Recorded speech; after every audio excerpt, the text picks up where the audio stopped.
Hey, good morning, everybody. It is Monday, April 17th. My name is Alan, and I want to welcome you to my Spiritual Growth Through Recovery podcast. I hope everyone had a great weekend and ready for the week ahead. Purpose of these videos is to grow my spirituality by following the AA program of recovery, and I do that by being honest, vulnerable, and accountable, which is why I make the videos. All right, I'm no expert in AA or spirituality or recovery. I'm just sharing my experiences. I trying to live life on life's terms and do that sober. All right. So the recipe for these videos is we read the daily reading out of the AA Daily Reflections book. There is a link in the description if you'd like to follow along. And I guess it's Monday, so let's get after it. All right. So today's topic is going to be love and fear as opposites. All right. No subtopic today because there's plenty here. All right. Let's get April 17th. Love and fear as opposites. All these failings generate fear. Soul sickness in its own right. 12 Steps and 12 Traditions, page 49. Fear knocked at the door. Faith answered. No one was there.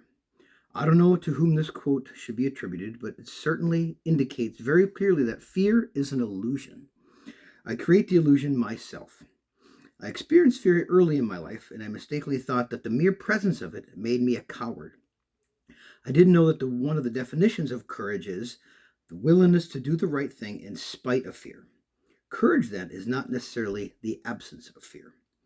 During the times I didn't have love in my life, I most absurdly had fear. To fear God is to be afraid of joy. In looking back, I realized that during the times I feared God most, there was no joy in my life.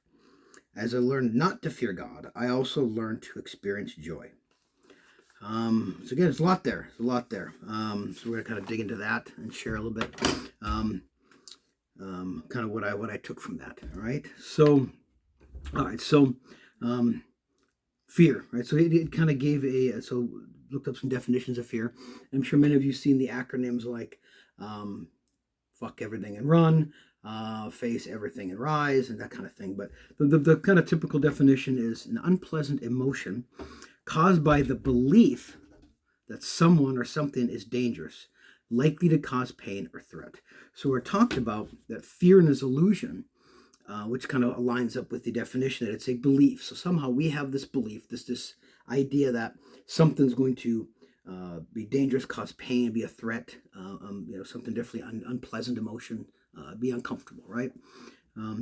So fear knocked at the door, faith answered. Faith, definition of faith. So it's that I've heard a statement where fear and faith are mutually exclusive. They cannot exist at the same place at the same time. So if you're feeling fear, then you must not have faith because that's it's the opposite of that, right? So faith, by definition, is complete trust or confidence in someone or something.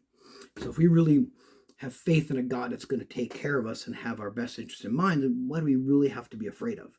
And the more fearful I am, which I am very, very fearful, kind of get to what kind of some of the fears that I'm most experiencing lately. If I'm feeling that fear, then where's my faith? And obviously, my faith is I'm still struggling with that, right? I've shared a number of times about the self-reliance and how I want to run the show and things. Only on Allen propulsion, and I'm not relying on a higher power. And so it's pretty safe to say if I'm um, experience a lot of fear and I can step back from that and go, whoa, okay, I'm really fearful. Where's my faith? And then maybe pray and kind of surrender that stuff to God and then still plug ahead. Then maybe that builds my faith, and then that and fear in the future maybe will be less. I think that makes some sense. So I think that kind of what I took from that. I experienced fear early in my life, and I mistakenly thought the mere presence made me a coward. And it talks about courage. Then is not necessarily the absence of fear, but it is the willingness to do the right thing in spite of fear. Right. So it's that willingness to do something even though you're still afraid. And I think that's one of the characteristics that I want to be more, have more in my life, more that character of courage in my life. Even though I'm afraid to do something, I'm going to still push forward. I'm going to lean into that and still walk through that, whatever that looks like. And I think the less I have expectations and have a set expectations and what it needs to be, then where's the fear, and why wouldn't I be willing to walk through those things, right? So During the times I didn't have love in my life, I most surely had fear. And this is a concept that I'm not sure I quite resonates with me very much. Um, I don't remember experience love in my life much at all. And maybe that's why I'm so fearful. I mean, all I remember is feeling fear or nothing. It's like this void space. So I don't remember feeling a lot of love. And maybe that's my inability to recognize, to see love when it's there. My girlfriend loves me and shows me love a lot. And I'm unable to see that or experience that. So that's just kind of where I'm at with that. So, when I look back, um, yeah, I'm not sure how I feel about the whole love thing. So when I kind of think about love, what are some of this or fear? Um, when I've been experiencing a lot of fear lately, fear makes me want to run, take off bail, and then bailing induces shame and self pity, and then that shame and self pity makes me want to get high and use. And so that whole it just feels like a vicious kind of cycle. Not maybe not necessarily a cycle, but a scary pathway that if I'm not addressing my fear, and trying to work on that high relationship with a higher power, then that it can directly lead me to using. So, um, when I think about what fears do I have most today, they revolve around being able to stay sober and trying to enjoy life sober. Um, I just, yeah, I don't know if I can. I'm still not sure if I can. But it comes back to staying sober. Can I stay sober? And I don't think I can stay sober, but I can stay sober with the help of a higher power or the Fellowship of Alcoholics Anonymous. When it's just me, the odds are I'm not, and maybe that fear is real. It's a real fear that I can't do that. Um, so I just when I evaluate my experience with love, it kind of makes me want to cry. Um, I don't know what I believe about love, but I just know I can't keep numbing out from fear of not being loved. I mean, there is a core belief that I have that I am not lovable.